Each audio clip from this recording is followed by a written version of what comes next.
The earliest clear memory I have is in learning about it, learning the word and what it was, um, just in school when I was a kid. And I remember being, you know, somewhat surprised, or it made an impact. You know, I remembered it, and I remember it being a very brief explanation. You know, with not a lot of details. What happened? Where was this, in school? Yeah, probably fifth grade maybe. Okay, what happened? I just remember being told that it was something that was done to all boys. You know, it was kind of just implied that it was done to all of us, and that it was a sort of ancient tradition. You know, maybe that it had some sort of roots in our religious background, but you know, that wasn't a clear thing. It was just something that we did. You know, it was just part of what we do. Was it the teacher that said this? Yeah, and the belief that maybe it was cleaner. I remember one of my classmates asking the question why they only do this to boys, Yes. and everybody laughed. And you know, when you learn more about this issue, you realize that was a very astute question, considering that this is an issue for girls in other parts of the world. And refresh my memory, how old were the kids in this class? Maybe fifth grade. Oh, Yeah, so 10 or 11 years old? something like that. Yeah. Maybe a little older. Yeah. That's just when I learned about it, and I just thought about it for a long time.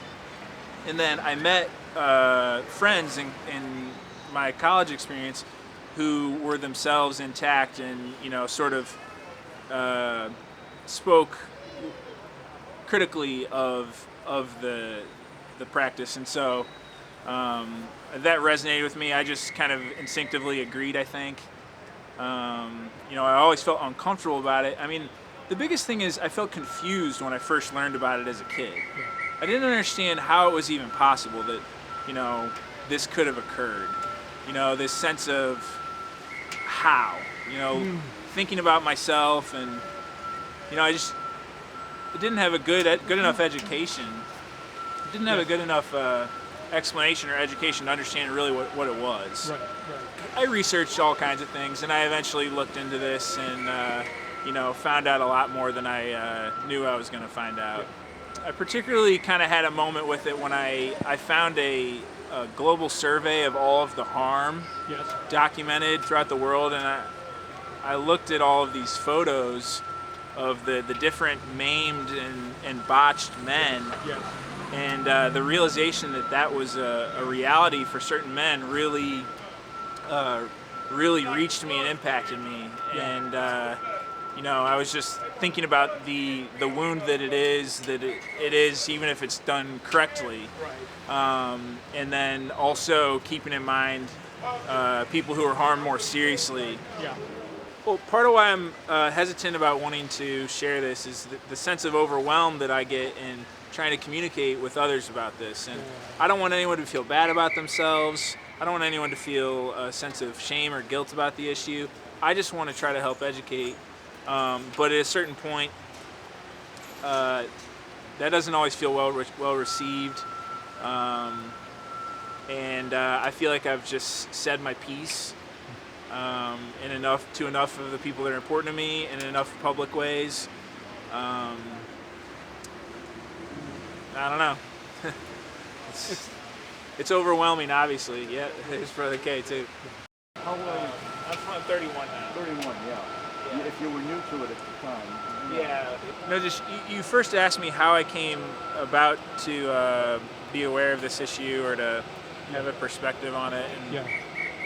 you know, I learned about it as a kid. I met other people who were intact as a young adult, and then I thought about it as a young adult. You know, 22, 23, and you know, I was reflecting on my own body and my own mind and my own health. And I just connected the dots within my own spirit. You know, I just kind of understood that this was a real trauma, and that it was okay to acknowledge that connection. You know, sort of put two and two together. And you know, I had also worked with farm animals and on some farm jobs before this, and taken some classes when I was in college. And I was equally taken aback when the class would do some sort of a surgical alteration on an animal. I found that very shocking and astounding and uncomfortable, and so I became very passionate about and interested in animal welfare, particularly in agriculture. Wow. And then, I'd had that experience, had those visual experiences, and, kind of like a nursing student being a part of or witnessing a circumcision. I kind of had that with animals. Yeah. And then when I came to think about this issue, and I sort of resonated with that, powerful reaction that the animals had when they were being physically altered. And I just recognized that sort of energy was in me. Yeah. And that it kind of made me feel like an animal. It made me feel like a farm animal, or like a branded human being. Yeah. So in a way, it kind of feels like a slave mark. And that's about the most powerful way I felt about it in that moment. But it's, I just felt like an animal, and that's kind of how I reacted. I just kind of had to let it out.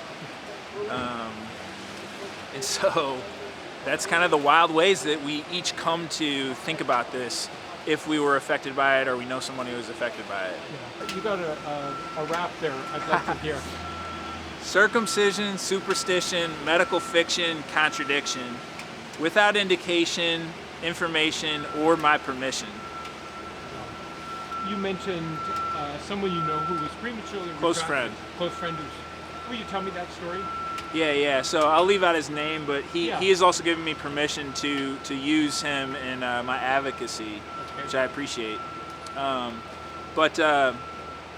So he was left intact. His father was intact. St. Louisan. But when he was, I think, 7 or 8, he went to the doctor, and for some other reason, checkup or whatnot. And the doctor said, "Let me just take care of this real quick." And he grabbed his foreskin and forcibly retracted him. And he said that it was extremely painful, and that he couldn't walk for a week, and never healed from it entirely. Yeah, And that's not even entirely. He just said he never healed from it. That's medical malpractice. Yeah, and I would say it's sexual assault is really, when it happens to a baby, we have all this, nomenclature or, words, euphemisms that make it seem like a medical procedure. When it happens to a 7 or 8 year old, it's a little more clear. It's just sexual abuse.